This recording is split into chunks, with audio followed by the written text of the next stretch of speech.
In 1967, few believed Jew and Arab could ever find ways of living together.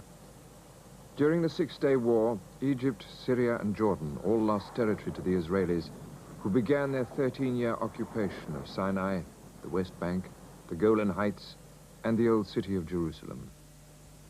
After the battles, Israel's refusal to withdraw to her previous frontiers without peace treaties incensed President Nasser, who responded with no recognition of Israel, no negotiations with Israel, no peace with Israel.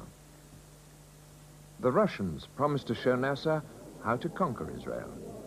But after his death, it was President Anwar Sadat who signed the Russian arms and aid agreements for Egypt's final confrontation. There was an inevitability about the skirmishing which followed. The Israelis knew where, but only the Arabs knew when.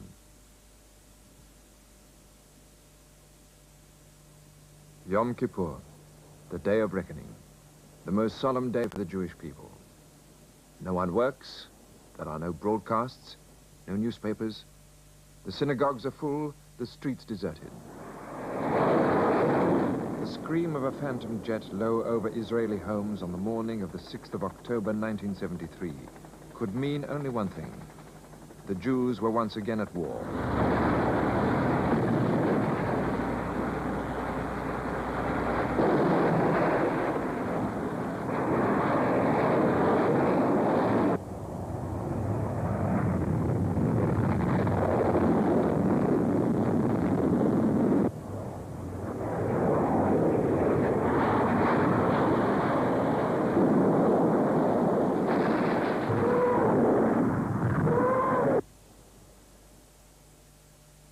2 weeks later, the war ended.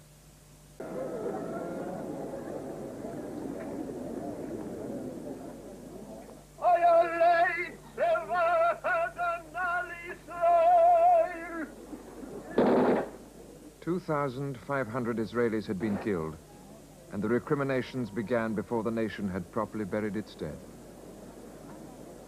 Israel had been caught unprepared, and there was a general feeling that she had been let down by her leaders.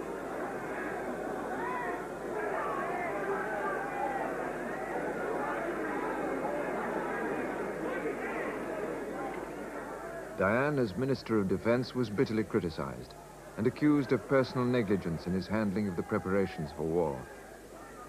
But in Golda Maier, he had a staunch ally through the anxious days of battle and in its bitter aftermath.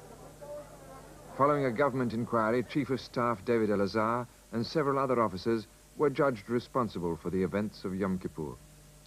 Dian was cleared, but many Israelis still feel he was mostly to blame and should have resigned. I'm so sure that I was right and behaved right, absolutely sure. Not only because the committee that inquired about it found that there was nothing wrong with my attitude, but with my own feeling. I'm at peace with myself about that. I can look straight into the face of a mother who will tell you, you murdered my son.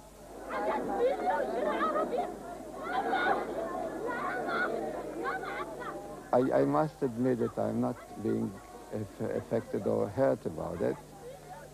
I'm not snubbing it, but I say, well, these poor people either don't know what happened, or they lost their balance, or they don't know what a war is. The daily scenes of grief and mourning were reflected in the physical and mental strain which began to show on the faces of Israel's leaders. Everybody praised during the war the strong spirit of the Prime Minister, the late Mrs. Maier, and I think very much of her. I admire her. When I have to really name the three big leaders that we had here, I would say it was Weizmann, Ben-Gurion, and Mrs. Maier.